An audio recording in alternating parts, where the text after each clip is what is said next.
ॐ श्री गणेशाय नमः। ॐ श्री सरस्वत्यै नमः। ॐ श्री सद्गुरुभ्यो नमः। ॐ भागवत भगवान की जय। नमः श्री परमहंस स्वादित चरणकमल चिन्मकरन्दाय भक्तजनमानस निवासाय श्रीरामचन्द्राय वागीसायस्य वदने लक्ष्मी यस्य च वक्षसि यस्यास्ति हृदये संवित् तं नृसिंहं भजे। सच्चिदानन्दरूपाय विश्वोत्पत्त्यादिहेतवे तापत्रयविनाशाय श्रीकृष्णाय वयं नमः। नारायणं नमस्कृत्यं नरं चैव नरोत्तमं देवीं सरस्वतीं व्यासं ततो जयमुदीरयेत्। श्रीकृष्णाय वासुदेवाय हरये परमात्मने प्रणतक्लेशनाशाय गोविन्दाय नमो नमः। यं प्रवचन्तमनुपेत्य अपेतकृत्यं वैपायनो विहरकातर आजुहाव पुत्रेति तन्मयतयादरवो विनेन्दुः तं सर्वभूतहृदयं मुनिमानतोऽस्मि। जन्माद्यस्य यतोऽन्वयादितरतः चार्थेष्वभिघ्नस्वराट् तेने ब्रह्महृदाय आदिकवये मुह्यन्ति यः सूरयः तेजो वारिमृदां यथा विनिमयो यत्र त्रिसर्गो मृषा धाम्नां स्वेन सदा निरस्तकुहकं सत्यं परं धीमहि। नमो भगवते तुभ्यं वासुदेवाय धीमहि प्रद्युम्नाय निरुद्धाय नमः संकर्षणाय च। ॐ नमो भगवते वासुदेवाय।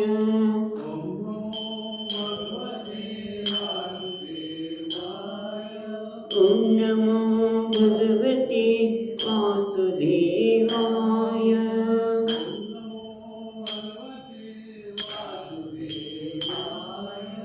वासुदेवाय हरि वासुदेवाय हरि वासुदेवाय वासुदेवाय हरि वासुदेवाय वासुदेवाय देवाय। ॐ नमो भगवते वासुदेवाय। ॐ नमो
रूपाय हरि वासुदेवाय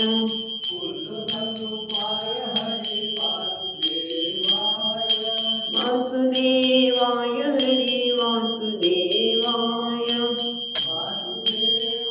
हरि वासुदेवाय ॐ नमो भगवते वासुदेवाय ॐ नमो भगवते वासुदेवाय।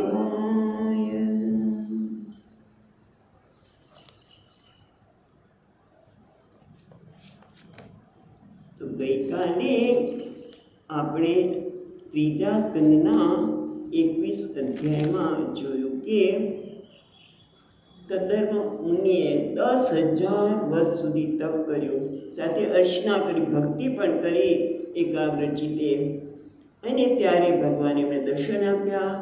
એમની સ્તુતિ કરતા કરતા કહે છે કે ભગવાન આજે મારી આંખને હોવાની સફળતા મળી, અને તમારા દર્શન થયા છે.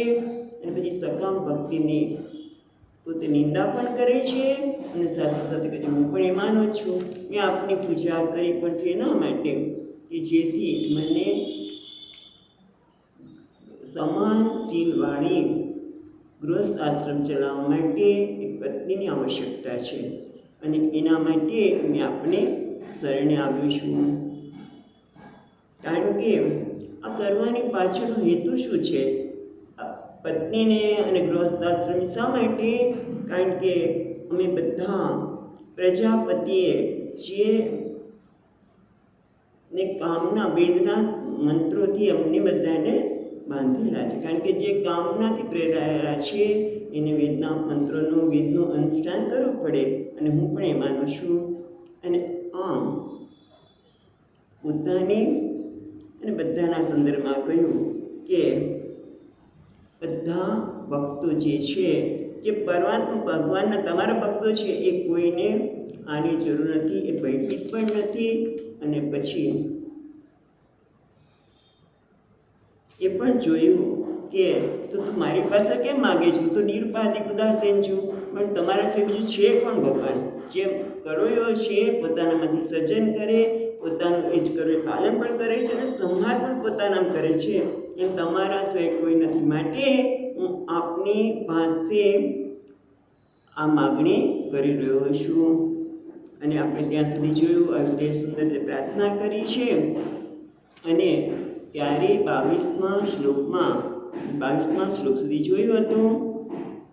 22મા શ્લોકમાં કહે છે ઋષિર્વાચ ઇત્યવનીકં પ્રણતુબ્ધ અબ્જનાભ તમાબભાષે વચસામૃતેન સુપર્ણપક્ષો પરિરોચમાનઃ પ્રેમ સ્થિતો વીક્ષણ વિપ્રદ ભ્રુઃ. હવે મૈત્રેય મુનિ કહે છે 22મા શ્લોકમાં, જે ગઈકાલે આપણે જોયો હતો કે આ રીતે ઇતિ અવ્યનિકમ એટલે છે કે નિષ્પાપ નિષ્કપટ એવા કંદર્મ મુનિએ ભગવાનને આજે પ્રાર્થના કરી, ત્યારે ભગવાને એમને પ્રેમ ભરી આપણે આંખથી જોઈને એમને કહેવા લાગ્યા. શું કહ્યું ભગવાને? એ આપણે 23મા શ્લોકમાં જોઈએ. શ્રી ભગવાન વાચ વિદિત્વા તવ ચૈત્યમ મે પુનરેવ સંયોજિતમ યદર્થમ આત્મનિયમૈઃ ત્વયૈવાહં સમર્ચિતઃ. ભગવાન બોલ્યા, વિદિત્વા તવ ચૈત્યમ મેં પુરા એવ પુરે છે ને પૂરેવ એટલે પુરા એવ સમયોજિત યદર્થમ પેલા બીજી લીટી છે, એનો પેલો શબ્દ જોઈએ યદ અર્થમ યસ્ય યદ અર્થ એટલે પ્રયોજન, જે પ્રયોજનથી એટલે જે કન્યાના લાભના પ્રયોજનથી તમે આત્મનિયમૈઃ તમે પોતાના તમ એકાગ્રચિત્તથી તમે મને આરાધના કરી. સમર્ચિતમ એટલે સમ્યક પૂજિત. બીજી લીટી પહેલાં જોઈએ છીએ કે તમે કન્યાના લાભથી આત્મન એટલે તમારા મનને નિયમપૂર્વક તમ વગેરે નિયમપૂર્વક મને સારી રીતે પૂજા કરી. એ તો બરાબર છે, પણ ભગવાન કહે છે આ પૂજા કરી એની પાછળનો હેતુ શું છે કે હું જાણું છું. વિદિત્વા તવ ચૈત્યમ, ચૈત્યમ એટલે ચિત્તનો ભાવ. ચૈત્યમ તમારા ચિત્તનો ભાવ શું છે? કારણ કે તમે આટલા વર્ષો સુધી તપશ્ચર્યા કરી, એની પાછળનો શું ભાવ છે? તવ ચૈત્યમ વિદિત્વા, હું જાણું છું. અને એટલા માટે પુરા એવ સમયોજિત, અને એના માટે પહેલેથી સમયોજિત મેં એની યોજના કરી જ રાખી છે.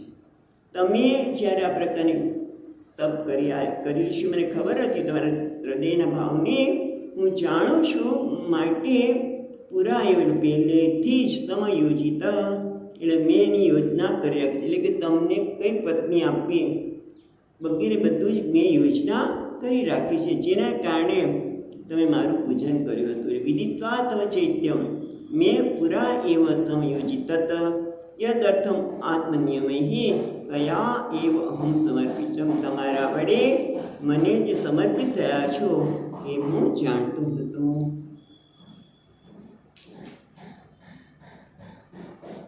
સુબોધિની મહારાજ કહે છે શાસ્ત્રનો સિદ્ધાંત અને કામનાની પૂર્તિ બંને પૂર્ણ થયા. તમે શાસ્ત્રના સિદ્ધાંત પ્રમાણે અને શેના સિદ્ધાંત પ્રમાણે સાધના કરી અને તમારી જે કામના છે એ પણ પૂર્તિ થાય છે.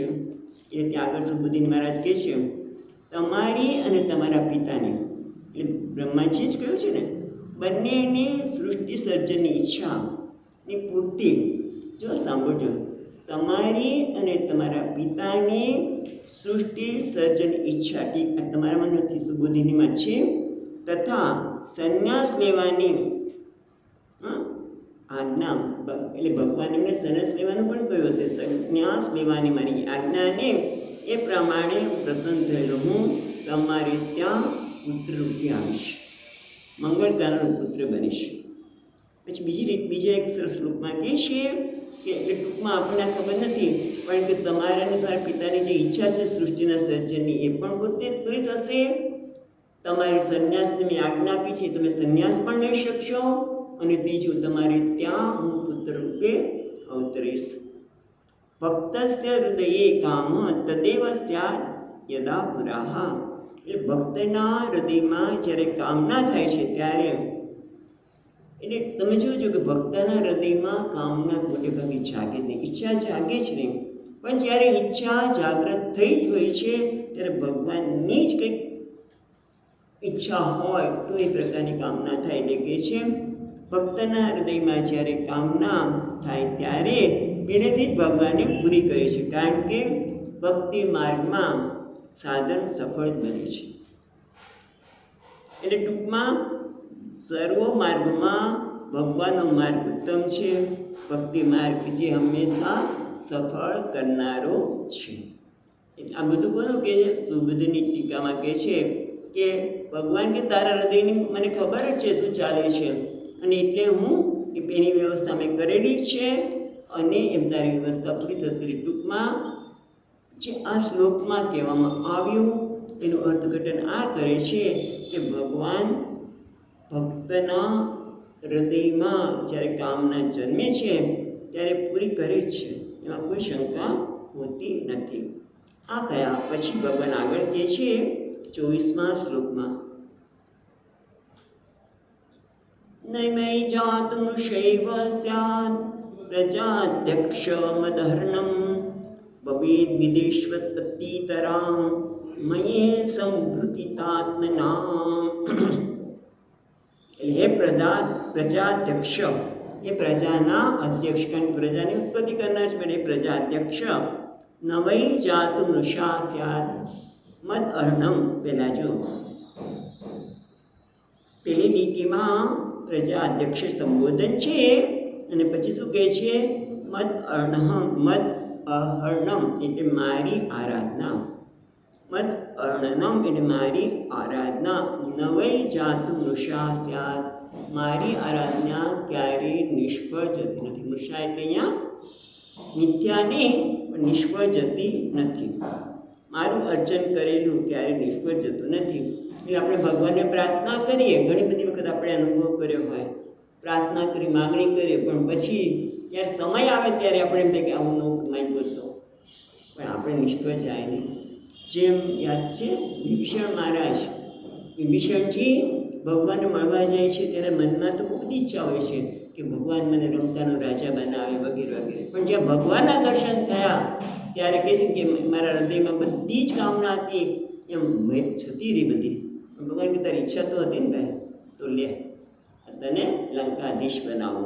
એ રીતે અહીંયા પણ કહે છે કે ભગવાનની આરાધના ક્યારેય નિષ્ફળ જતી નથી. ભગવદ દેશ છે ને બીજી રીતમાં ભગવદ વેધ્ય છે ને એને છૂટું પાડો તો ભવદ એટલે તમે. ભવદ વિદેશુ અતિતરામ, પછી છે ને અતિતરામ, વિદેશ્વ છે એમાં સ્વ છે, વિદેશ્વ એમાં વકારા છે એ સંધિ થયેલી છે. વિદેશુ અતિતરામ, અતિતરામ એટલે સર્વથા.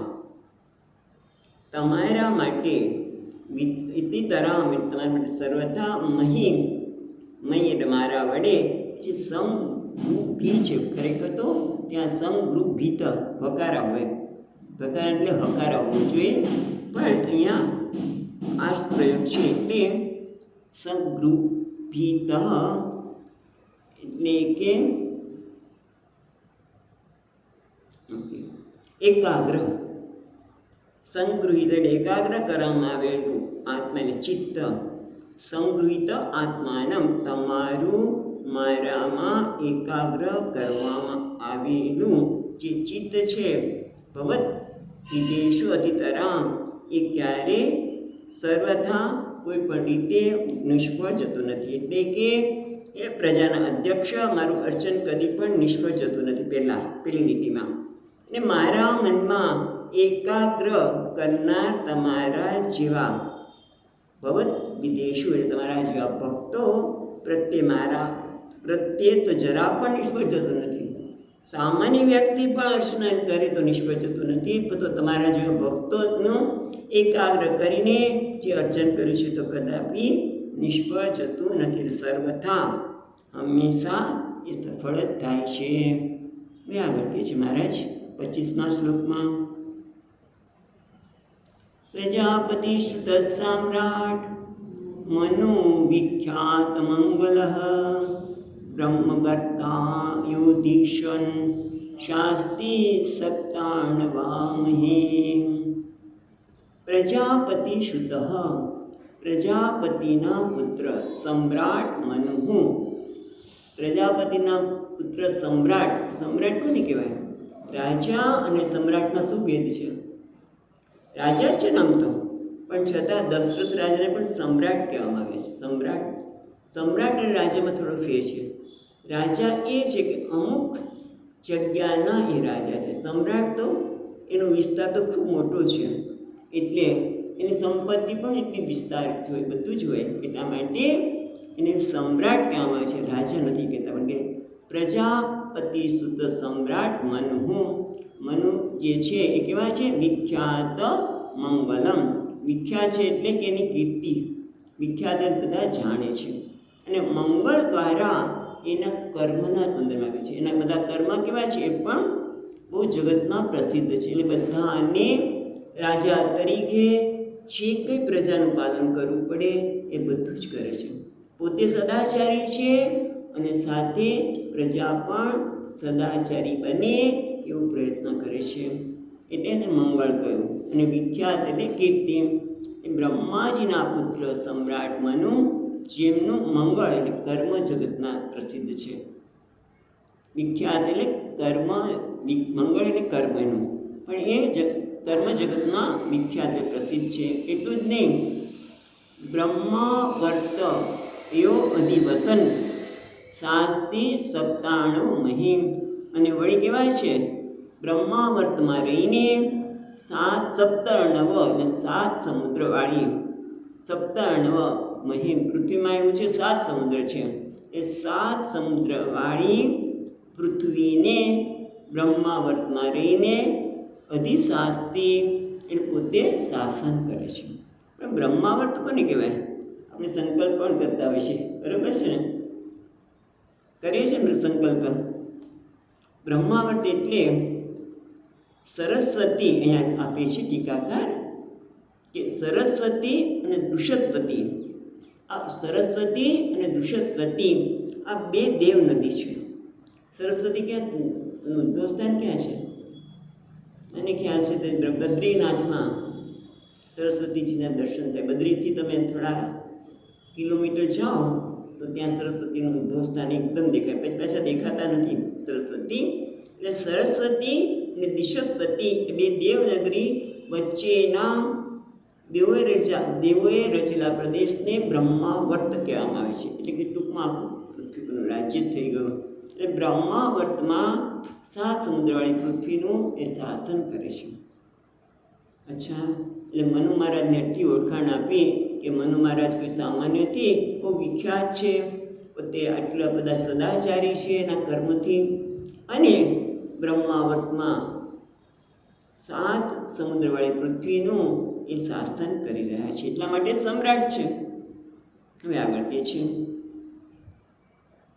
સચેહ વિપ્ર રાજર્ષિ મહિષ્યા સતરૂપયા આયાસ્તિ દિદુક્ષસ્ત્વાં પરશ્વો ધર્મકોવિદઃ. સચ ઇહ વિપ્ર રાજર્ષિ મહિષ્યા સતરૂપયા. એટલે હે વિપ્ર, હવે અહીંયા પાછા ભગવાન કદર્મ મુનિને કહે છે, હે વિપ્ર. સચ, સ એટલે આ મનુ મહારાજ. સચ ઇહ રાજર્ષિ એટલે કેવા છે? ધર્મ કોવિદ. છેલ્લી લીટીમાં આપણે બીજી લીટીનો છેલ્લો શબ્દ છે ધર્મ કોવિદ. એટલે કોવિદ એટલે આપણે કહીએ ને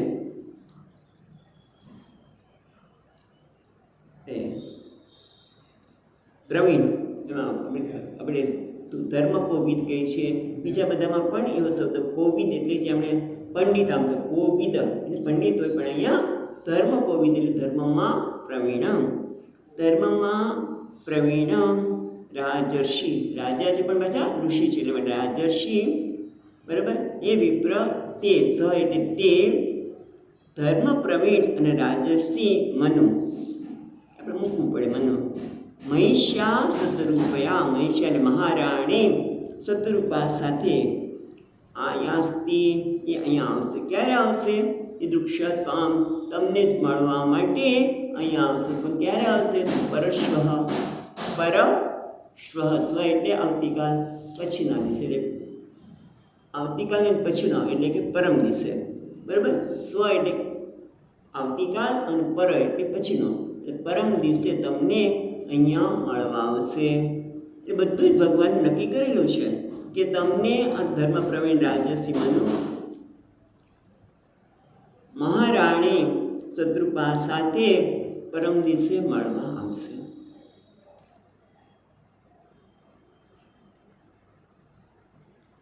આત્મજામ મસિતામ પાંગીમ વયશીલ ગુણાન્વિતામ મૃગયંતીમ પતિમ દાસ્યતિ અનુરૂપયાતિ પ્રભુ. એટલે પછી કે હે પ્રભુ, તે પ્રભુ હોય, હે પ્રભુ. પ્રભુ એટલે સમર્થ ઋષિ. પ્રભુનો અર્થ સમર્થ, પણ અહીંયા કે રાજા કેવું નથી, એટલા માટે એને કહે છે હે પ્રભુ એટલે હે સમર્થ ઋષિ.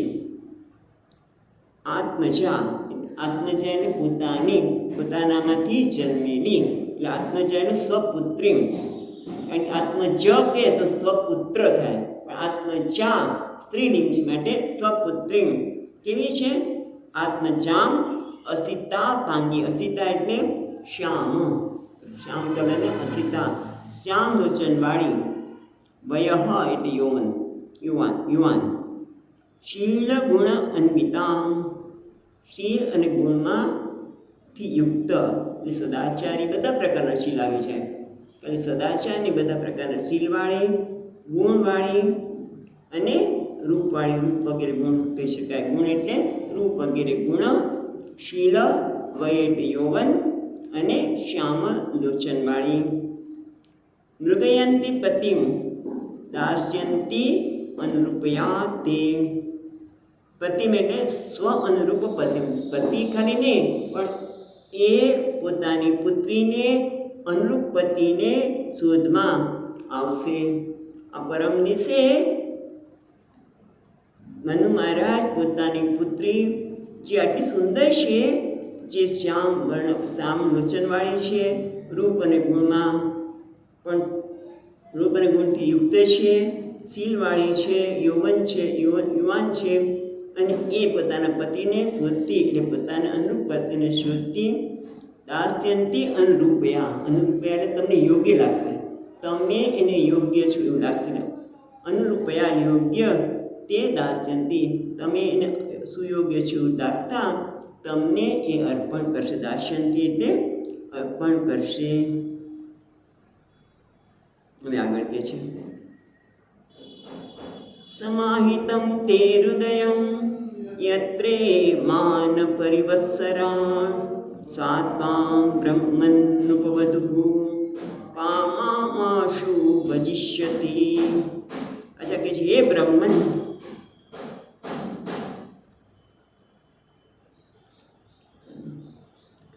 સમાહિત તે હૃદયમ યત્ર ઇમાન પરિવત્સરાન સત્પામ બ્રહ્મન નુપવધુ કામમ આશુ ભજિષ્યતિ.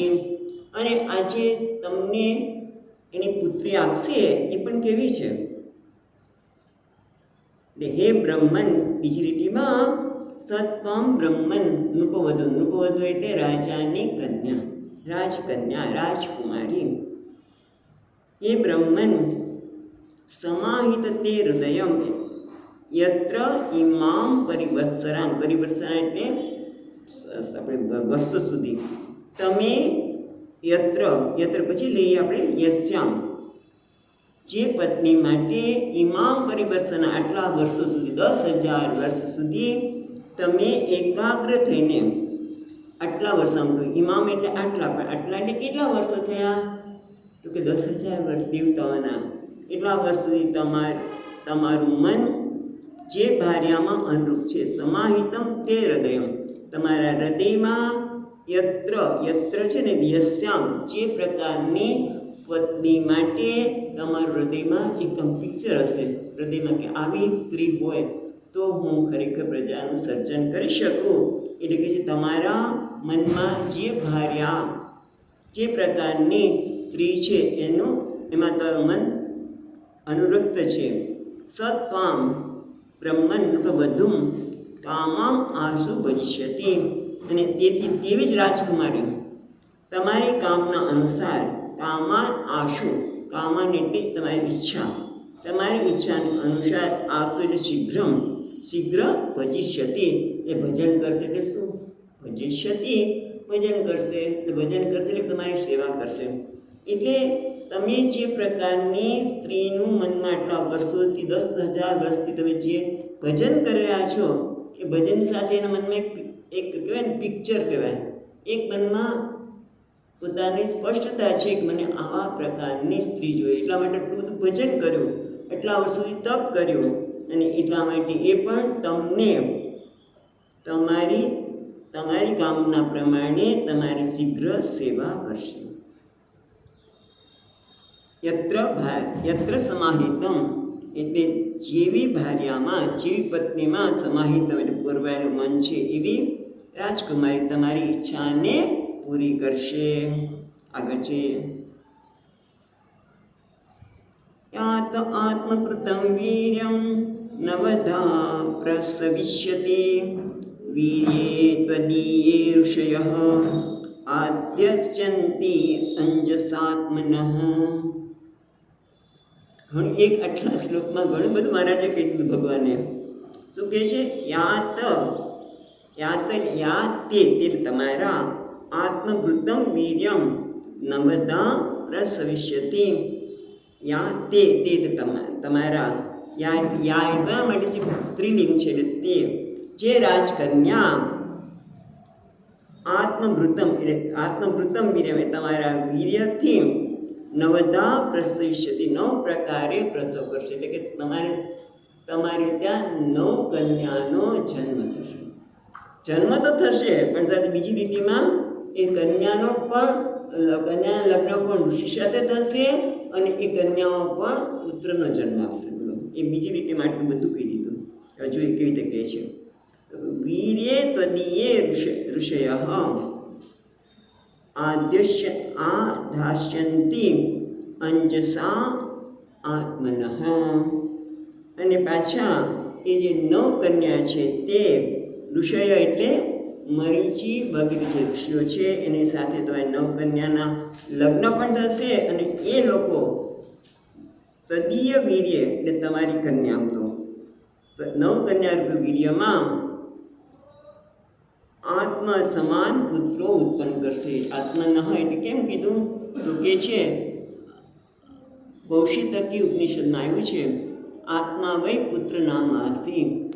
પુત્રને આત્મા જ કેમ આવે છે, એટલે જ્યારે પુત્રનો જન્મ થાય ત્યારે એ પુત્ર એનો આત્મા છે. એટલે આત્માના પુત્ર આસી. એટલે અહીંયા આત્મનઃ કયું છે, ક્યાં કહ્યું છે, અંજસા એટલે શીઘ્ર, આત્મનઃ આધ્યાશંતિ એટલે ઉપાદિશ્યંતિ. એનો ઉપાદિશ્યંતિ શબ્દ લખતું ઉપાદાન કર્યું એનો શબ્દ વપરાય, પણ એ ઉત્પન્ન કરશે. શું કહ્યું, પહેલાં તો 2 લીટીમાં ઘણી બધી વાત કરી મહારાજે ભગવાને, કે જે રાજકન્યા તમારા વીર્ય દ્વારા 9 પ્રકાર એટલે 9 રાજકન્યા નો કહેવાય, રાજા નથી રહ્યા, 9 કન્યાનો જન્મ આપશે. અને એ પણ ઋષિઓ સાથે લગ્ન કરીને પાછા આત્મનઃ એટલે પુત્રને જન્મ આપશે. હવે આગળ કહે છે,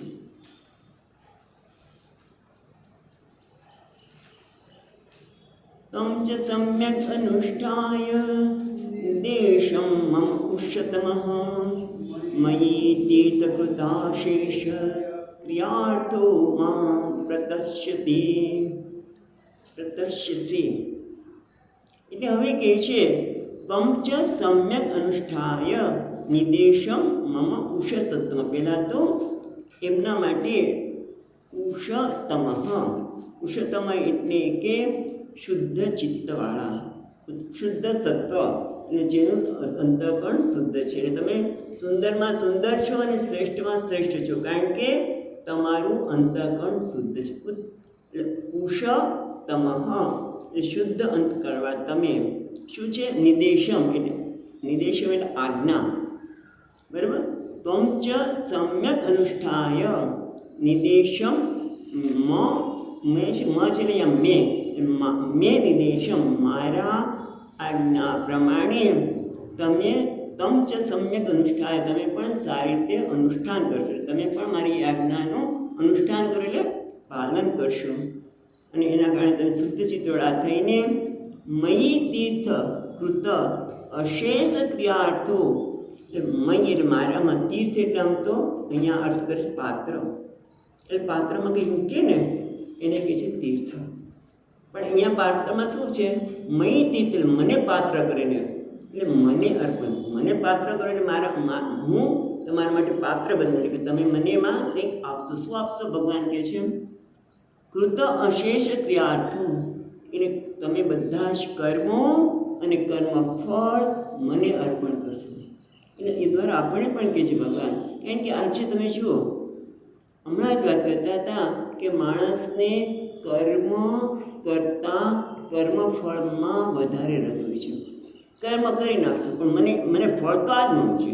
હું કર્મની ગુણવત્તા જાળવું કે ન જાળવું, પણ મેં આટલાથી એટલા સમય અહીંયા રહ્યો એટલે મને આ કર્મનું ફળ મળવું જોઈએ. પણ અહીંયા તો ભગવાન શું કહે છે, મયી તીર્થી કૃત, એટલે મને પાત્ર બનાવીને,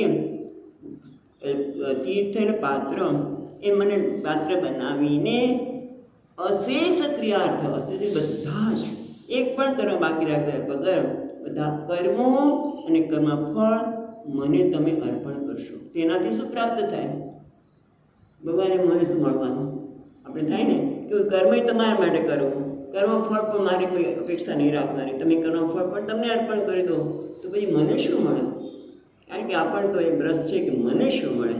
તો ભગવાન કહે છે મામ પ્રતસ્યસે, એ તું મને પ્રાપ્ત કરીશ, બરાબર. મામ પ્રતસ્યસે એટલે તું મને પ્રાપ્ત કરીશ. તીર્થ એટલે પાત્ર, તેનું દાનનું લક્ષ્ય છે. અહીંયા એમ કહે છે તીર્થનો પાત્ર પણ કર્યો અને એના દ્વારા દાન એટલે અર્પણ કર્યું. અને એ બધા જ કર્મ ફળ જ્યારે તું મને અર્પણ કરીશ ત્યારે તું મામ પ્રતસ્યસે, તું મને પ્રાપ્ત કરીશ. અચ્છા, પછી આગળ કહે છે, કારણ કે આગળ કીધું હતું ને આપણે ટીકાકારે કે સંન્યાસ પણ લેવાના છે. અને આપણે આવશે આગળ કે એ કહેશે કે તમે 9 કન્યાને જન્મ તો આપ્યો, પણ મને પુત્ર આપો, બસ તમે સંન્યાસ લેજો. એની વસ્તુ કહે છે અહીંયા, કૃત્વા દયાં ચ જીવેષુ દત્વા ચાભયમાત્મવાન મય્યાત્મનં સહ દ્રક્ષ્યસી આત્મની ચાપી મામ. આખું વેદાંત અહીંયા બતાવી દીધું. કૃત્વા દયાં ચ જીવેષુ, પ્રાણી માત્ર પર દયા બતાવીને. કેમ? કારણ કે ગૃહસ્થ આશ્રમમાં એક જ છે, ગૃહસ્થનો ધર્મ જ છે કે પોતાની પાસે જે સંપત્તિ છે એ સંપત્તિ પોતાની સાથે જે જરૂરિયાતવાળા છે એને આપવી. દયા એને કહે છે અહીંયા, દયા કરીને, ગૃહસ્થ રૂપે દયા કરીને. જીવેશું, પ્રાણી માત્ર પર ગૃહસ્થ રૂપે દયા કરીને. એટલે શું? અન્ન વગેરે, અન્ન વસ્ત્ર જે કંઈ હું દાન કરી શકું એમ. ગૃહસ્થ તરીકે તમે જે કંઈ દાન કરી શકો એ દયા. એટલે અહીંયા દાન. દયા કરતા એટલે કે દયા કરીને, એટલે કે અન્ન વગેરે આપીને. દત્વા જીવેશું, બરાબર. પછી જીવેશું અહીંયા પણ લેવાનો. જીવેશું દત્વા ચ અભયમ આત્મવાન. આત્મવાન એટલે જે તમે જીતેન્દ્રિય છો એવા તમે બધા પ્રાણી માત્રને અભય આપશો. એટલે સંન્યાસમાં જ આવે છે કે અભયમ સર્વભૂતેષુ દત્વા સમ્યક આચરે. સંન્યાસમ આચરે, પ્રાણી માત્રને અભય. કે કોઈને મારાથી ડરવાની જરૂર નથી. ભલે એ વ્યવહાર કરતો હોય, ઘણી વખત લોકોને એમ થાય છે કે મને ડરાવે, પણ એને કોઈનાથી કશું લેવાનું નથી. કારણ કે કોઈને એમ થાય કે મારી પાસેથી લઈ ડર ક્યાં લાગે માણસને, મારી પાસેથી લઈ લેશે. અને એટલા માટે કે આપણે ખબર છે કે તપ કરીએ એટલે ઇન્દ્રને થાય કે મારું ઇન્દ્રાસન લઈ લેશે. એટલે ઇન્દ્રને પણ કહે છે તારે ડરવાની જરૂર નથી, મને કોઈની પાસેથી કશું લેવું નથી, માટે તમે બધા નિર્ભય બનો. અભયમ સર્વભૂતેભ્યો દત્વા. આમ હાથ ઊંચા કરીને સંન્યાસ વખતે આ પ્રતિજ્ઞા પણ કરાવે છે. અભયમ સર્વભૂતેભ્યો દત્તા, હું પ્રાણી માત્રને અભય આપું છું, મારાથી કોઈ ડરવાની જરૂર નથી. કારણ કે અહિંસાનું પાલન કરે છે. અમને ખબર છે કે શરૂઆતના દિવસો જ્યારે તો બ્રહ્મચારી તરીકે આશ્રમમાં પણ નહોતા ગયા, અને પૂજ્ય સ્વામીને પૂછ્યું કે સ્વામીજી મારે શું કરવું જોઈએ? તો અહિંસાનું પાલન કરો. ત્યારથી મને બહુ જ ગમતું. પછી હવે એ કરવાને લીધે શું થશે? પ્રાણી માત્રને અભય આપવાથી મયી આત્માનમ સહ, મયી આત્માનમ સહ, આત્માને પોતાને, મને અને આત્માને સહ જગત રાક્ષસી આત્મને, તો આત્મામાં તારામાં મને અને આખા જગતને જોઈશ, અથવા તો મારામાં તને અને આખા જગતને જોઈશ. એટલે બંને આ થાય છે. જો બ્રહ્મને એટલે અભય આપવાના કારણે બ્રહ્મની સ્થિતિ સંપન્ન એવા તમે મયી આત્માનમ સહ, એટલે તમે મારામાં આત્મ સ્વરૂપ એવા પોતાને તથા જગતને એકરૂપ થયેલું જોશો. અને આત્માની છે મામ, અને આત્મ સ્વરૂપ પોતાના મને જોશો. ખ્યાલ આવે છે? મને અને જગતને જોશો, બંને. મસ્તાની સર્વભૂતાની, એ જ વસ્તુ અહીંયા કહે છે કે તમે જીવો પર પુરસ્તા મારી દયા કરશો, અને પછી અભય આપશો. જીતેન્દ્ર બનીને અભય આપશો, ત્યારે મય આત્માનમ સહ, એટલે કે મારા આત્મ સ્વરૂપ પોતાને તથા જગતને જોશો, અને આત્મ સ્વરૂપ પોતાને મને અને જગતને તમારામાં રહેલું જોશો. આના સંદર્ભમાં વંશીધર મહારાજ સુંદર કહે છે. કેટલું તેમણે તો વિસ્તાર કર્યો છે આ શ્લોકના સંદર્ભમાં. એટલે આ તત્વની દ્રષ્ટિની વાત કરે છે, પછી ભક્તની દ્રષ્ટિએ આ શ્લોકે મયી આત્માનમ સહ જગત રાક્ષસી આત્મની છે મામ, એનું ગોપી ગીતના આધારે પણ અર્થઘટન કર્યું છે. પછી જોઈએ, પહેલાં તો આપણે આ જોઈએ, જેમ મયી એટલે અધિષ્ઠાન તત્વે પરમેશ્વરી. મયી એટલે મારામાં, એટલે કયા? અત્યારે મુરલી મનોહર કે ગરુડ પર બિરાજમાન રહેલા ભગવાનને પણ અધિષ્ઠાન રૂપ એટલે સચ્ચિદાનંદ રૂપ. જેમ માટી કેમ એ માટીના ઘણા બધા ઘડા છે. જો આજે કેટલા વખતે યાદ આવ્યું, આટલા બધા ઘડા માટીના છે જુદા જુદા. હવે માટી એક નાનો ઘડો બિચારાને પોતાને એમ થાય કે અરે રે મારી કોઈ કિંમત છે, આજે તો લીધું મને હાથમાં, કોઈ મને બોલાવતું નથી, હું તો કેવું નાનું છે, બધા તો કેવા મોટા મોટા છે, મારી કોઈ ઉપયોગિતા છે નહીં. ત્યારે એને ગુરુ બતાવે કે આ બધામાં માટી છે. જ્યારે તને સમજણ પડશે ત્યારે આ નાનકડો ઘડ શું કહેશે, આ માટીમાં આખું જગત આવેલું છે. એ માટી કોણ છે? હું છું. મારામાં જ આખું માટીનું જગત આવેલું છે. હું પણ માટીમાં છું. એટલે કે માટી શું છે? આત્મા. જેમ સચ્ચિદાનંદ પરમાત્મા અધિષ્ઠાન છે, એ અધિષ્ઠાનમય મારામાં તને અને જગત. એટલે જેમ કે મારામાં એટલે માટી એમ કે તું મારામાં એટલે મને, મારામાં તો તને જોઈશ. આત્માના મને તને, આ નાના ઘોડો પણ તને મારામાં દેખાશે. એમ આત્માનમ એટલે પોતાને અને જગતને તમે જોશો. અને આત્મની ચ એટલે કે છે અધિષ્ઠાન તત્વ પરમેશ્વર એવા મારામાં પોતાના સહિત સંપૂર્ણ જગત રહેલું છે. એમ શાસ્ત્રની દ્રષ્ટિએ અત્યારે તમે જાણો જ છો. ખ્યાલ આવે છે? એનો અર્થઘટન જુદો કરે છે કે તમે અત્યારે શાસ્ત્રની દ્રષ્ટિએ તમે જાણો જ છો કે અધિષ્ઠાન તત્વ પરમેશ્વર એવા મારામાં પોતાના સહિત જગત રહેલું છે. પણ તે સમયે તમે સાક્ષાત જોશો, તમે એને અનુભવશો, સાક્ષાત જોશો. પ્રથમ કારણ જળ રાશિથી સહસ્ર મસ્તક વડે સ્વરૂપણા આદિપુરુષ એવા મને જોશો. અને ત્યારબાદ મારા રોમે રોમમાં અનંત કોટી બ્રહ્માંડને તમારા આત્મા સહિત સાક્ષાત જોશો. આપણે એટલું રાખીએ. અચ્છા,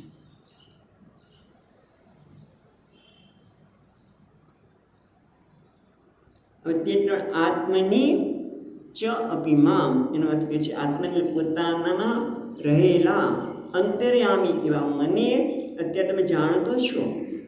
તમારા હૃદયમાં હું અંતર્યામી રહેલો છું, તમે જાણો છો.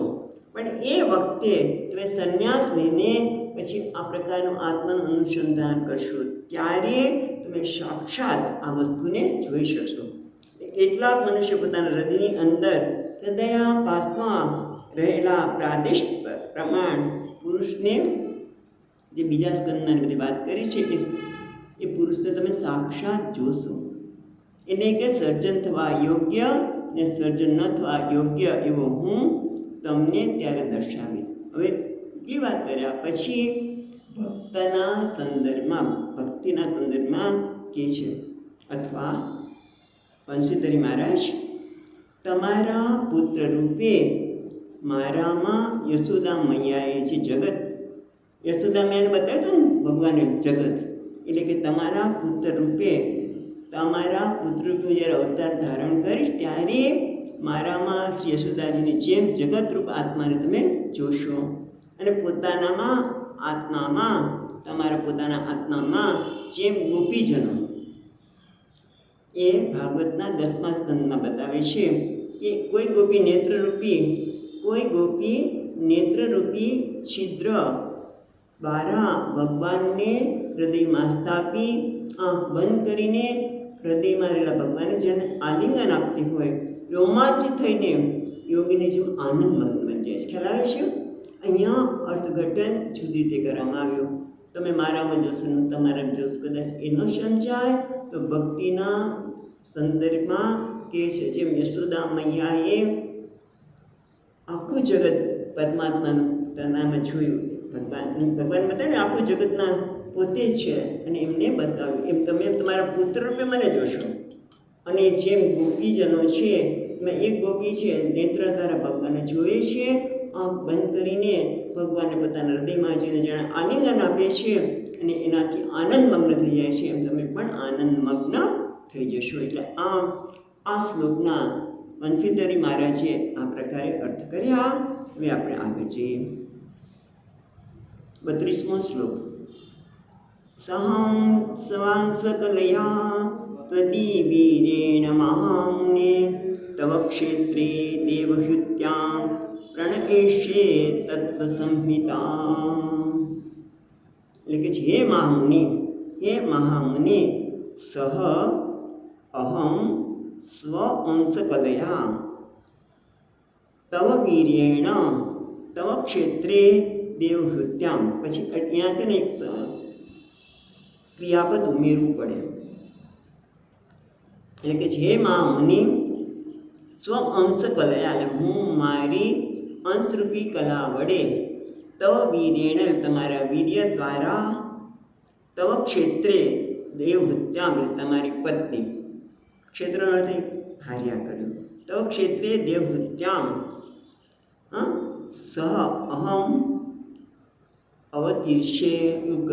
અવતિષ્યતિ હું અવતિષ્યામી આમ તો હું અવતાર ધારણ કરીશ, અને શું કરીશ? પ્રણિષ્યતે તવ તત્વ સંહિતા કથિષ્યામી, અને હું તમારા પત્નીને એટલે કે દેવહૂતિને અવતરીને પ્રણિષ્યતે એટલે કથિષ્યામી એમને કહીશું તત્વ સંહિતા, તત્વની સંહિતા. તત્વ એટલે પુરુષ અને પ્રકૃતિનો વિવેક. જે એક પુરુષ અને પ્રકૃતિ દરેકની અંદર બે અંશ રહેલા છે. એક પુરુષ તત્વ છે, એક પ્રકૃતિ તત્વ છે. એટલે ઘણા લોકો પુરુષ જ છે તો કે ના, એમાં પણ સ્ત્રી તત્વ પ્રકૃતિ તત્વ છે, અને જેને સ્ત્રી કહે છે એમાં પણ પુરુષ અને પ્રકૃતિ બંને છે. એનો વિવેક આપીશ. કથિષ્યામી સંહિતામ, એટલે કે અહીંયા સંહિતામનો શ્રીધરી મહારાજની બીજી ટીકાકાર છે કે સાંખ્ય શાસ્ત્રના હું પ્રણેતા બનીશ. સાંખ્ય શાસ્ત્ર એટલે પુરુષ અને પ્રકૃતિની વાત કરીશ. એટલે ટૂંકમાં તમારે વીર્ય સાથે દેવહૂતિમાં અવતરી એવું તમારે ઉમેરવું પડે. અને હું આ સાંખ્ય શાસ્ત્ર કથિષ્યામી, સાંખ્ય શાસ્ત્ર કહીશ. બીજા ટીકાકાર બહુ સુંદર વાત કરી છે કે સ્વ અંશ કલયા, એટલે કે સ્વ અંશ કલયા એટલે શુક્ર અને રક્તના સંબંધ રહિત. સામાન્ય જન્મ શુક્ર અને રક્તના સંબંધી થાય છે, પણ એના સંબંધ રહિત સચ્ચિદાનંદ લક્ષણ રૂપે જ અવતરીશ. એટલે આપણે ઘણી વખત વાત કરી કે ભગવાન કૃષ્ણ આપણે લડ્ડુ ગોપાલને ઘણું બધું કહીએ, પણ ભગવાન તો જ એમનું શરીર કેવું છે? અવતાર વાદની જ્યારે ચર્ચા કરી હતી ત્યારે કીધું હતું કે ભગવાનનું શરીર તો કેવું છે? ચિન્મય વસ્તુ છે. ભલે આપણને આપણા જેવું દેખાય, પણ પંચમહાભૂતનું શરીર નથી. એમ એ કહે છે કે હું સચ્ચિદ આનંદ લક્ષણ રૂપે અવતરીશ. અચ્છા, એટલે હવે શું થયું કે મૈત્રી મુનિ કહે છે આટલું સુધી ભગવાન બોલ્યા, અને હવે મૈત્રી મુનિ એનું કહે છે. શું કહે છે 33મા શ્લોકમાં? મૈત્રેય ઉવાચ એવં તમનુભાષ્યાથ ભગવાન પ્રત્યગચ્છજ જગામ બિંદુ સરસઃ સરસ્વત્યા પરિશ્રિતાત. એટલે અહીંયા કહે છે એવમ આ રીતે તેને લગને કદર્મ મુનિને અનુભાષ્યથ, અથ એટલે પછી, અથ શબ્દ પછી લે અનુભાષ્ય. ભગવાન પ્રત્યક્ષ જ એ બે બહુ મહત્વનું. ભગવાન કહે છે પ્રત્યક્ષ, પ્રત્યક અક્ષજ, અક્ષજ એટલે ઇન્દ્રિય.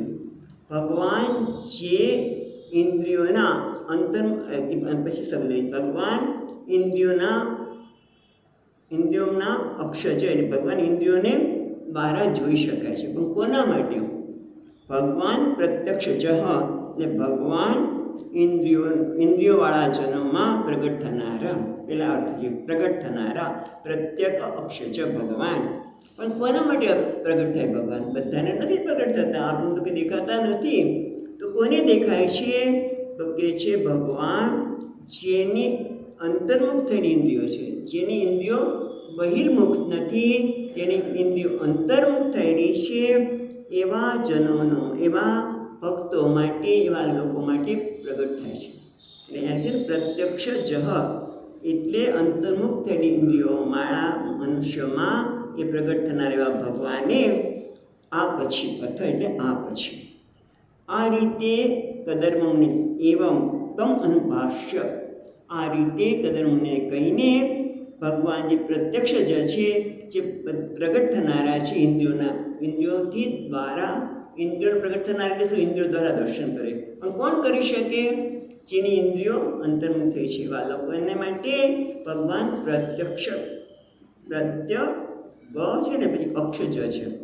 એ અક્ષ જેને ઇન્દ્રિયો દ્વારા જ એટલે જન્મ લેનારા એવા ભગવાન જગામ બિંદુ સરસઃ. ભગવાન બિંદુ સરોવર હવે એના વિશે પછી આવશે. બિંદુ સરોવર ક્યાં છે, એની મહાનતા, એ બધાની વાત આવશે. પણ અત્યારે તો એટલું જ કહે છે કે સરસ્વત્યા પરિષ્ઠિતાત એટલે ઘેરાયેલા, સરસ્વતી નદીથી ઘેરાયેલા બિંદુ સરોવર પાસે ગયા. અને આમ તો બિંદુ એટલે શું? ટીપું. ટીપુનો સરોવર નથી, પણ એની પણ વિસ્તારથી વાત કરશે કયા પ્રકારનું બિંદુ સરોવર છે.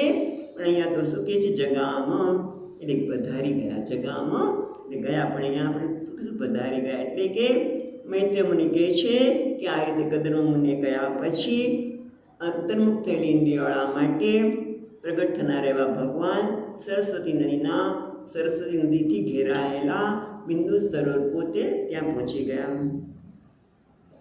એટલે સુબુદ્ધિની મહારાજ કહે છે કે જ્યારે મનુષ્ય અંતર્મુખ થશે ત્યારે જ ભગવાનનો આવિર્ભાવ થશે, એવો અર્થ અહીંયા કરવામાં આવ્યો છે કે અંતર્મુખ એવા જીતેન્દ્રિયો માટે ભગવાન પ્રગટ થાય છે. બીજા ટીકાકાર કહે છે, હવે આગળ એક શ્લોક જોઈ લે.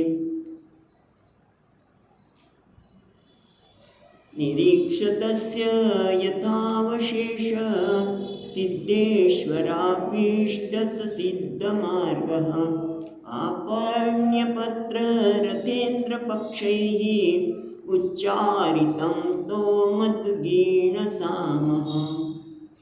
સુંદર વાત કરે છે કે ગરુડજી મહારાજ કેવા છે?